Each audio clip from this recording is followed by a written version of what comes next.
Field Marshal Sayyid Asim Munir, Honorable Federal Ministers, Honorable Chief Ministers, Government Officials, General Officers, خواتین وزرات، السلام علیکم.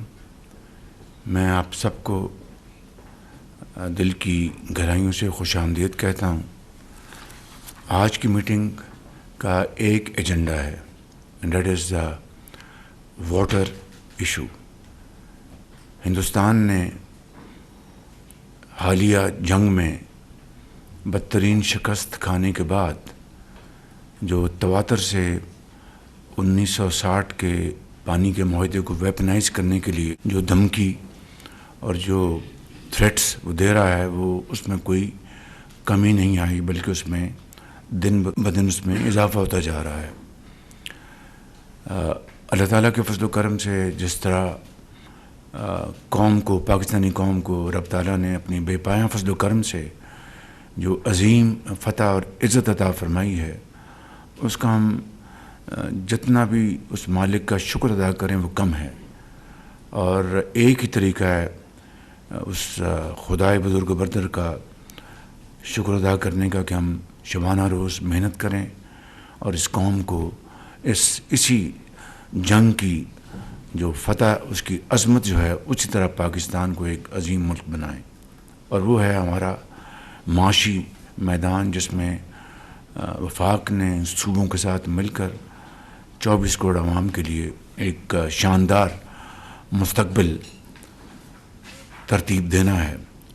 اور وہ باتوں اور تقریروں سے نہیں ہوگا، وہ مسلسل محنت، شبانہ روز محنت، خون پسینہ گرانے سے ہوگا، اس کے بغیر نہیں ہوگا. اور انشاءاللہ مجھے پورا یقین واثق ہے کہ یہاں پر موجود ہماری جو provincial leadership, national leadership, military leadership مل کر انشاءاللہ اس خواب کو شرمندہ تعبیر کریں گے. آج کا موضوع اسی حوالے سے جو ہندوستان نے پاکستان کے خلاف جو پانی بند کرنے کا جو دھمکیاں دے رہا ہے، اس کو پوری دنیا نے اس کو ریجیکٹ کیا ہے. تو یہی وجہ ہے کہ ہندوستان تڑپتا رہا، لیکن اس کو کوئی اس معاملے میں پولیٹیکل سپیس نہیں ملی. مگر بطور ایک قوم کے آج ہمارا فرض ہے کہ ہم اپنی آنے والی نسلوں کے لیے اور آج کے لیے اور کل کے لیے ہم ہندوستان کی اس دھمکی کے خلاف کیا ہم اقدامات کرتے ہیں، اور کس طریقے سے ہم اپنا جو پانی کا ہمارا جو حق ہے ایز اے لوور رائپیرین، اس کو ہم کس طریقے سے ہم اس کو پروٹیکٹ کرتے ہیں اور سیکیور کرتے ہیں. یہ وہ چیلنج ہے میں سمجھتا ہوں کہ جس کے لیے ہمیں مل کر اپنی ارگ ریزی کے ساتھ ایسے فیصلے کرنے ہوں گے کہ جس سے کہ آنے والی نسلیں آپ پر، ہم سب پر وہ فخر کر سکیں. پاکستان کے پاس 1960 کی ٹریٹی کے حوالے سے 3 ویسٹرن ریورس ہمارے پاس ہیں، انڈس، جہلم اور چناب. تو اس کے لیے میں سمجھتا ہوں کہ ہمیں فی الفور اقدامات ہمیں اٹھانے ہیں، اور اس کے لیے میں نے آج آپ کو ذمت دی ہے. I am very grateful. آپ سب یہاں پر تشریف فرمایا، پورے پاکستان کی لیڈرشپ یہاں پر موجود ہے. تو یعنی قصہ کوتا ہمیں اپنے 24 کروڑ عوام کے لیے، چاروں صوبوں کے اپنے بھائیوں اور بہنوں کے لیے، بزرگوں کے لیے ہمیں پانی کی ہماری جو ریکوائرمنٹ ہے اس کو ہمیں سیکیور کرنا ہے. جس طرح ہم نے اس جنگ میں اس کو شکست فاش دی ہے، اس کا یہ بھی جو گھمنڈ ہے، غرور، اس کو بھی انشاءاللہ ہم سب مل کر خاک میں ملائیں گے. اور اس کے علاوہ پھر میں تفصیل میں نہیں جانا چاہتا. UN واٹر کورسز کنونشن جو ہے، اس میں جو UN کے سیکرٹری جنرل ہیں گوٹیرس، انہوں نے ایک کنونشن بلائی تھی.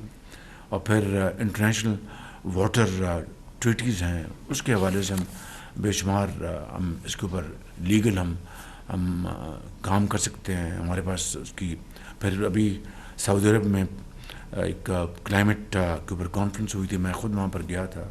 تو یہ وہ فورمز اویلیبل ہیں، لیکن اصل بات یہ ہے کہ یہ فورمز تبھی ہمارے لیے ریلیونٹ ہوں گے جب تک ہم خود اپنے آپ کو ہندوستان کے مقابلے میں ریلیونٹ نہ کر لیں. اور اس کا واحد طریقہ یہ ہے کہ we have to build water storage capacity. 1991 کا جو معاہدہ ہے اس میں واضح طور پر لکھا ہے کہ نئے اسٹوریج کیپیسٹی ہم بنائیں گے. میں اس اسٹوریج کیپیسٹی کی بات کر رہا ہوں جہاں پر کوئی کنٹروورسی نہیں ہے, نہ سندھ میں, نہ کے پی میں, نہ بلوچستان میں, نہ پنجاب میں. کہیں اگر کوئی کنٹروورسی ہے تو I'll be the last man to touch it even with a barge pole. That is out of question. لیکن جہاں پر ٹوٹل یونانیمٹی ہے, جہاں پر اتفاق رائے ہے, وہاں پر اگر آج ہم مل بیٹھ کر ہم اپنا پیٹ کاٹ کر اگر اسٹوریج کیپیسٹی بلڈ نہیں کریں گے تو آنے والی نسلیں ہمیں معاف نہیں کریں گی. میں یہاں پر یہ عرض کرنا چاہتا ہوں کہ جو ہمارا 24 اپریل کو یہاں پر نیشنل سیکورٹی کمیٹی کی میٹنگ ہوئی تھی, اس میں ہم نے جو اس کا جو اعلامیہ تھا, ہندوستان اگر جو آبی جو دھمکیاں دے رہا ہے, جو انڈس واٹر ٹریٹی کو ویپنائز کرنے کی بات کر رہا ہے, ان سب کا ہم اپنی تمام جو ہماری جو قوت ہے اس کو بروئے کار لا کے اس کو بھرپور اس کو جواب دیں گے. تو میں سمجھتا ہوں کہ اس کے علاوہ پولیٹیکل ڈپلومیٹک لیول پر بھی ہم اپنی تمام جو ایکٹیویٹیز جو ہیں اس کو ہم انیشیٹ کریں گے. انڈس واٹر ٹریٹی میں it is very clearly spelled out in no uncertain terms کہ neither India nor Pakistan will have the right to exit unilaterally. Quote end quote ہے, اس میں کوئی اس میں گنجائش نہیں ہے. لہٰذا اس کی یہ ساری بھڑکیں بےمانی ہیں, لیکن قومیں, زندہ قومیں جو ہیں وہ اپنا انتظام کرتی ہیں, وہ اپنا پورا مستقبل کے لیے ایک پروگرام بناتی ہیں, لائحہ عمل تیار کرتی ہیں. تو اس کے لیے میں نے آج آپ کو یہاں پر ذمہ دی ہے کہ جس طرح یہ جنگ آپ نے جیتی ہے, 24 کروڑ عوام افواج پاکستان کی پشت پر ایک سیسا پلائی ہوئی دیوار کی طرح کھڑی تھی, اسی طریقے سے آپ نے اسی آبی ذخائر کو بلڈ کرنے کے لیے دیکھیں جو تربیلا میں جو ہو رہی ہے سلٹ, ہزاروں لاکھوں ٹن سلٹ آ رہی ہے, اور ہر سال اس کی جو کیپیسٹی جو ہے اسٹوریج کی وہ کم ہو رہی ہے. اس طرح منگلا کو لے لیں. میں سمجھتا ہوں کہ this is high time that we take bold decisions and decisions which will create respect for all of you and all of us in the eyes of our future generations. And this is what I think history has told this world, that when it comes to a challenge, accept it boldly and take concrete steps so that posterity would remember you for all times to come. تو میں اپنے تائیں آپ کی خدمت میں بڑے ادب سے عرض کرنا چاہتا ہوں.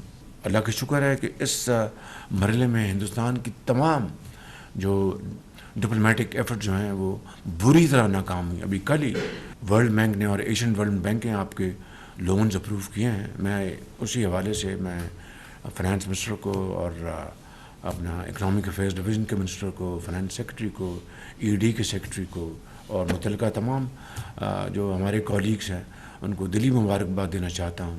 سب نے بڑی محنت کر کے یہ, اور ہندوستان نے پوری لابنگ کی وہاں پہ 3 دن اے ڈی پی کا جو ایجنڈا اس کو مؤخر کروایا, اس کے باوجود بھی اور پروجیکٹس ور اپروو. تو یہ بہت بڑی آپ کی سفارتی کامیابی ہے, ملک کی عزت ہے.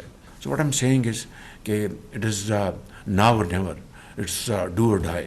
تو اس میں صوبوں کو بھی میری بڑے ادب سے درخواست ہے, اور خود ہم بھی انشاءاللہ اس کے لیے جو کچھ بھی بن پڑے گا ہم کریں گے. That's all. I rest my case here. I'm very grateful for your patience hearing.